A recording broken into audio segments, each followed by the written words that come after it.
Chuckle Lennox. I'm a reenactor. And for 36 years, I used everything I learned in reenactment and everything I gathered together in reenactment to bring history to life in the classroom and to engage my students, to hook them in. I'd use the reenactment as bait to bring them into the subject and make them realize that history is far cooler than simply looking up the dead people in the back of the book and filling in the blanks. So I would wear the garb, I'd bring in the music for the time period, the art, I would bring in artifacts for them to handle, make it a kid-friendly experience, and try to engage them as best I could. But I'm not in the classroom anymore, so I'm repurposing myself. And the way I'm doing that is I'm bringing in that garb that I've collected over 36 years in the classroom, at least the garb that fits. And I'm bringing the passion that I have for bringing the past to life. That's why I'm involved in historical reenactment on the weekends. And the desire to preserve landmarks, because I've seen during this experience over the last 18 months, landmarks that have disappeared. And I want to at least create visual records of them. And I like to play history detective and connect the dots. So my very pretentious mission Odyssey has me visiting each of the sites of the mission era and into the American era in Alta California, where I'm going to be wearing the garb that's appropriate and telling the story of each place and leaving a visual record, that these places had existed. So what I'm doing today is I am heading back towards El Presidio Real de San Francisco, or the Presidio, and I want to finish telling the story. I hope you stick with me on my journey.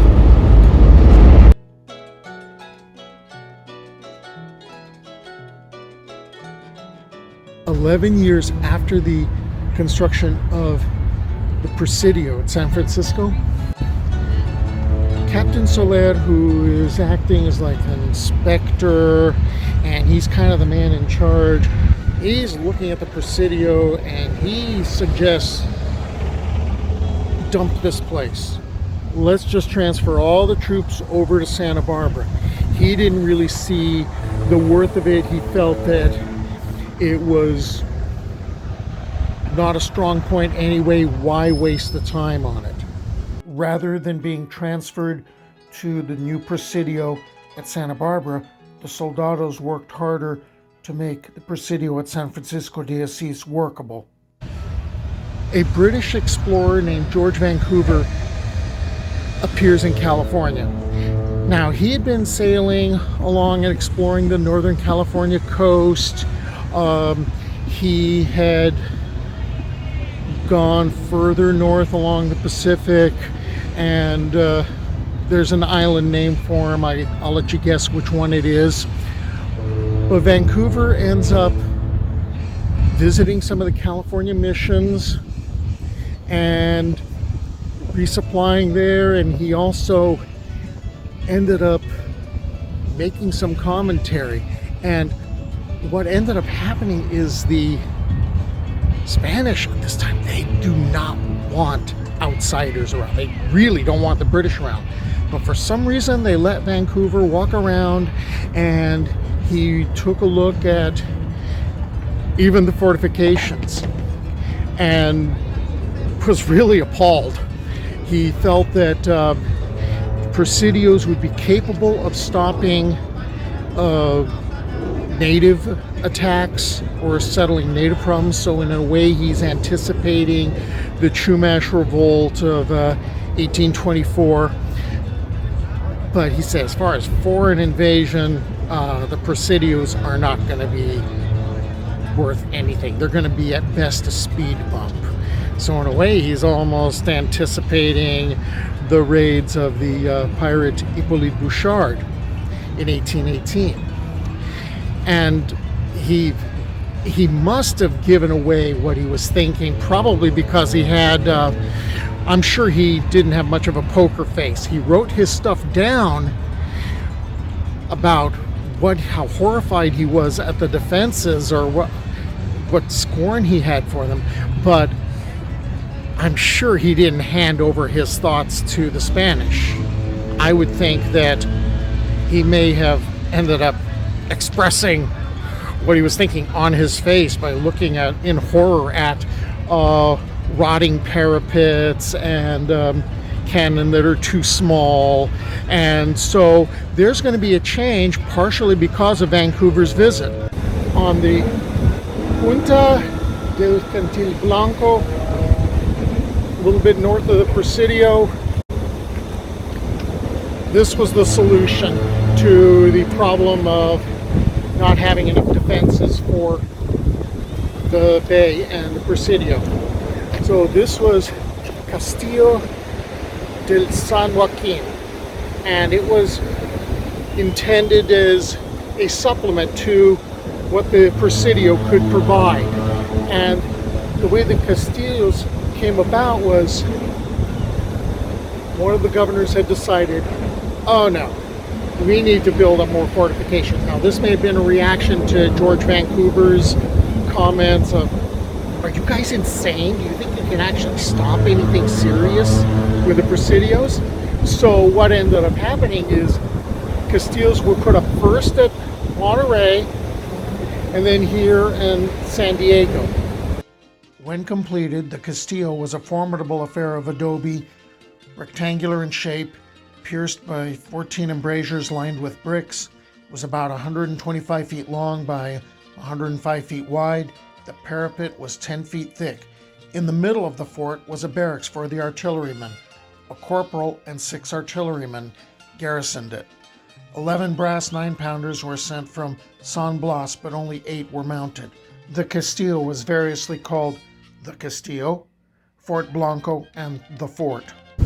In 1797, things were really tense between Britain and Spain. Instead of heeding the advice to construct another fort on the other side of the bay, guarding the entrance, it was decided to build Bateria San Jose, and it was a pretty crude effort that was put together between April and June of 1797. It had 8 embrasures for artillery pieces, but 5 of the pieces that were handed over were guns that were deemed to be too small for El Castillo de San Joaquin to use. And that kind of gives you an idea of where Bateria raided. Located on San Jose Point in what is today the Northern Marina District alongside the bay, it was a short-lived venture. Suffering from poor construction on a sand foundation, it was far from the Presidio and had too few gunmen to manage the guns that had been mounted there earlier. In time, no garrison stood regular watch there. To at least the end of the 18th century, a soldier simply paid Bateria San Jose a daily call, and occasionally a non-commissioned officer from the artillery rode over for a brief inspection. By the time Mexico took over the area in 1822, the site was known as Black Point due to the dark underbrush that had taken over the point. In the 1820s, a land rush is going to take place because the Mexican government is going to finally start allowing, or they're actually encouraging Americans to show up and other foreigners to show up and become landowners because they want to help populate California. And by the 1830s, the land rush is causing such problems that there are increasing raids from the Miwok and the Yokuts, which are attacking the ranchos. They are attacking the missions themselves, and you have the landowners pleading with the Presidios to do something. In 1833, the Presidios were supposed to launch monthly expeditions into what they basically referred to as the backcountry, and that caused even further problems. What's going to be kind of peculiar about this is in 1833, 37, Mariano Vallejo decides, no, let's abandon the Presidio of San Francisco because he's got a new barracks up in Sonoma that he wants to arm, and that's going to also act as sort of a buffer to the Russians. On July 1st, 1846, with the Bear Flag Revolt going on, John C. Fremont and Kit Carson and a few others end up borrowing a longboat from a ship, and they sail across the bay, which, by the way, Fremont is taking credit for having named the opening the Golden Gate. And they approach the Presidio and the Castillo, and they find them completely abandoned. There happen to be some brass cannon in the Castillo, and so Fremont spikes those so that they can't be used, and returns north to report, yeah, look what we did. That means the Mexican War is on. And a week later, Commodore Sloat tells Commander Montgomery two things. Tell Fremont to fix the guns that he just messed up, and he also tells Montgomery to take Yerba Buena, which was the town next to the Presidio, take the Presidio, secure it for the United States. And Montgomery shows up on July 9th, and he raises the flag in the plaza of Yerba Buena, which is later going to become San Francisco. He also sends a party out to Castillo de San Joaquin to make sure that, hey, Fremont's fixed the guns, but also that there really is no resistance here. The acquisition of California following the Mexican War made the War Department responsible for the protection of the area. That was made more difficult by the influx of Americans seeking gold. Soldiers had to protect newly arrived whites from Indians, and also had to protect the native Californians from brutal and senseless attacks by settlers and gold seekers. To do this, the U.S. Army ultimately dotted California with military installations. The more permanent, usually along the coast, often on the site of former Mexican facilities. Nothing remains of El Castillo de San Joaquin. Instead, 2 years after the Mexican War ended, the U.S. Army replaced it with this, Fort Point, except that they moved it about 100 feet closer to the water. And since El Castillo de San Joaquin was replaced with Fort Point, the Batteria de San Jose ended up being replaced by Fort Mason.